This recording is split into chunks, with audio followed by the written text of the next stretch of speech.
Greetings YouTube, this is Moodog815G coming at you with a quick bike overview. This is a bicycle that I purchased online at a company that sells the bicycles direct to you. In other words, they sell them in a box, unassembled or about 80% assembled, where you take it out of the box and assemble it and do the tune-up yourself or opt to have your local bike shop do the same. What I did was I purchased this bike online from the sister company to that company. The sister company is an island of misfit bikes, and they sell bikes that are scratch and dents. They sell bikes that are missing parts. They sell bikes that maybe have some issues. Being a bicycle mechanic, that was the best bet for me. Had some parts for the bike I had in my own private inventory, but other parts I did have to purchase. And if anybody that knows me will tell you that I am a frugal guy as far as making purchases. I look for stuff that's bang for the buck, stuff that's going to work. Doesn't necessarily have to be the lightest or highest amount of this, that, or the other thing, and it doesn't have to be the top one on the food chain. It doesn't have to be flagship stuff. I just need it to be sturdy. I just need it to work. So what I purchased for this bike, and what I had to add to it to get it to the point it's at, is a fork. It did not come with a fork. So what I opted for on this one is a Suntour XCR 32. It's a 100 millimeter coil sprung fork with 32 millimeter stanchions. These are chromoly steel 32 millimeter. The fork brace and the lowers are all magnesium. This particular fork has an adjustable preload on the right hand side. This is where the coil cartridge is, and over on this side, which is really why I purchased this particular fork, or one of the features I was looking for when I chose this fork, was a lockout feature. This particular lockout is what Suntour is calling the remote speed lockout. It's actuated by a cable, and the cable comes up to the remote that is clamped on the handlebar. So from fully locked to fully open, just a click of a button. Works really great. I've done some research and I've actually tried some other forks. The RockShox don't seem to lock completely. In the same price range as this fork was. Don't seem to lock quite as nicely. This pretty much locks like a rigid fork. So one of the things I was looking for is the ability for the fork to lock out so I can ride the bike to the trailhead. I'm just going to be an off-road bike. It's set up for off-road. You guys can probably see that by my choice of tires on it. It's ready to rock off-road. One of the things that I wanted was the lockout, and with this fork, at the price that I paid, I couldn't pass it up. Another nice feature on this fork is the fact that it has, I believe, an oil-damped cartridge. I think this is oil-damped, and correct me if I'm wrong, but there is a damping rebound adjustment right here, clockwise or counterclockwise, for more or less damping. In other words, damping is just kind of a way to mute or to slow down the fork's springing back. In other words, when your fork gets actuated and compressed, it's not springing back just like a pogo stick. There's actually it slows down the rebound, and thus makes the fork comply better with undulating terrain, obstacles on the trail, that type of thing. So that's pretty much why I purchased this fork. It's not the lightest fork in the world, just under 5 pounds, or just under 5 pounds. But if you guys remember back from the 90s, mid to late 90s, maybe into the early 2000-ish, the Marzocchi Bombers, they were about the same weight as this one is. This one is set up for disc brakes only, and the bike came stock with the Tektro.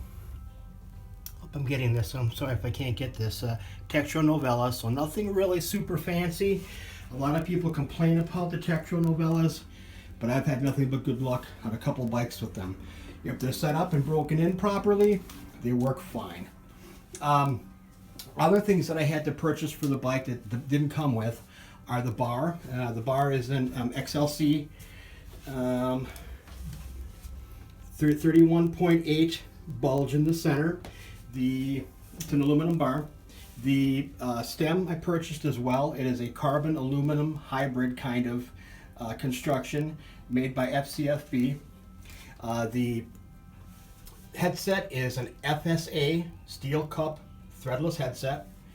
The grips are made by Top Cabin, or made by somebody in China and put the Top Cabin name on them. These are anodized aluminum clamps on the end, and this is probably either a really soft PVC or a harder rubber. They seem to work really good. The components as far as the shifters were also replaced, and what I have on here right now are the Sunrace M53s. It says M50 on it, but actually the model is M53. It's in the M50 range. The Mountain 50, I guess, would be the correct terminology, and that 50 is kind of their series or that line. The levers also were purchased, and these are Originate 3-finger V Max, I believe was what they're calling them, suitable for V brakes or mechanical discs. And this does have mechanical discs, so these are working really well. When I first got them out of the box, they looked really long, and I thought, oh, I don't know if I want them that long. But now that I've actually had it out and I've been riding the bike a little bit now, I actually like the 3-finger design on here. They are like a Kraton rubber insert on here, and you can see it's screwed into the back, so I don't know if it's replaceable or why it's screwed in, but I'm assuming it might be replaceable. So those are working out really good so far. Brakes haven't quite broken in yet, but I can tell they're starting to break in at this point. All the plumbing on the bike, the cables, housings, all of that had to be redone by me, so that's all redone. The seat post is stock. It came with the bike. The saddle's going to be going because I'm a bigger guy, and I was on the bike for a little while the other day and felt like I had to have the thing surgically removed from my backside. So I'm probably going to be looking at something just a little bit wider on this one. That's just something I had laying in my private stash of seats and other bicycle parts. The rear shock on the bike is actually a bit of an upgrade from the stock one. The stock one did not have this knob right here. It was basically just your preload screw here, and this was not here. Basically what this is a progressive lockout. So all the way open, you're not going to have any damping at all. But if you click it in a few, you're going to start to feel some damping. I'm going over what damping does before, so the back doesn't feel like a pogo stick. When this is all the way turned in, it completely locks the rear shock out and allows me to ride the bike on the road to the trailhead. Another great feature that I was looking for. Very inexpensive, very, very inexpensive. The jury is going to be still out on that and how it's going to perform on the trails and the longevity of it, all that type of thing.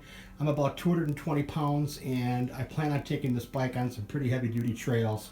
I'm not going to be trying to get any air with the thing, but the trails that I do go on here, that I do ride here in southeastern Wisconsin are pretty tight and twisty, and there are some pretty rocky and rooty sections. So it's going to be, the jury's going to be out on that rear shock for sure. The crank is the stock unit, Sun Tour. Not quite sure what the model is on this one, but the gearing is 22 for the little ring, 32 for the middle ring, and 42 for the big ring. Non-replaceable chain rings. It makes it look like you have screws to remove the chain rings. But in reality, what these are rivets. You can't really see it from here, but they are rivets, so you can't really do too much as far as replacing chain rings.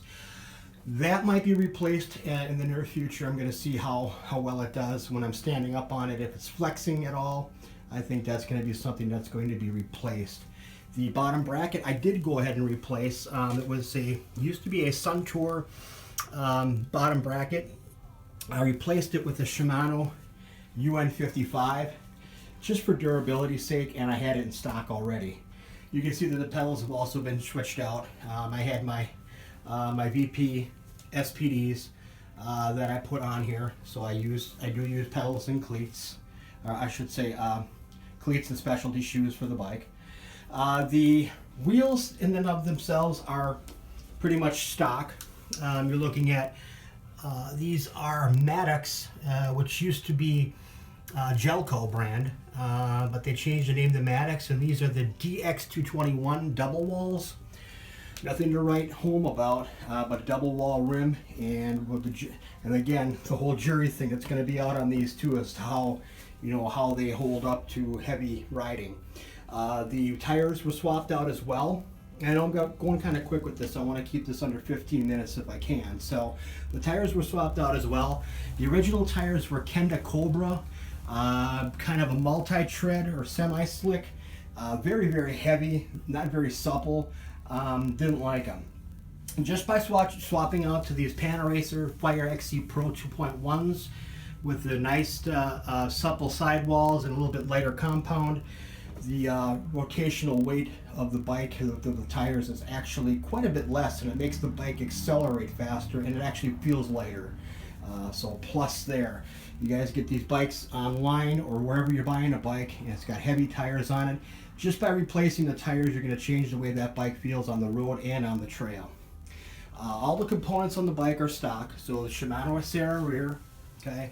The cassette I replaced was a Shimano lower end one. I put a bit of a bump on it. This is just the Shimano HG41. Tried and true. I've had HG41 cassettes for years and years and years, and as long as they've been around, and I've never had any problems with them. They seem to last long, and they shift really, really well. The rest of the bike, as you see it, is pretty much stock. There really isn't too much else that I've done to it, except it's fully tuned, fully lubed, and ready to rock and roll. So I'm looking forward to getting the bike out on the trail this summer, and later this spring and into summer. And I'll be doing some trail side reviews on the bike, giving you my full impression of it. I can say right now, from riding in an urban setting, doing some curb jumping and some railroad track riding, that the bike is pretty decent for what I paid for it and what I have into it. The full retail price on this bike, I think, is under $400 online. A lot of you will say, well, $400 full suspension bike's got to be garbage.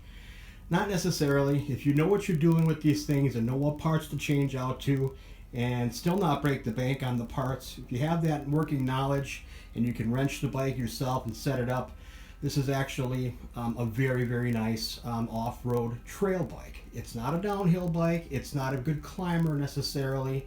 It's a little on the heavy side. It's about 32.5 pounds as it sits right now.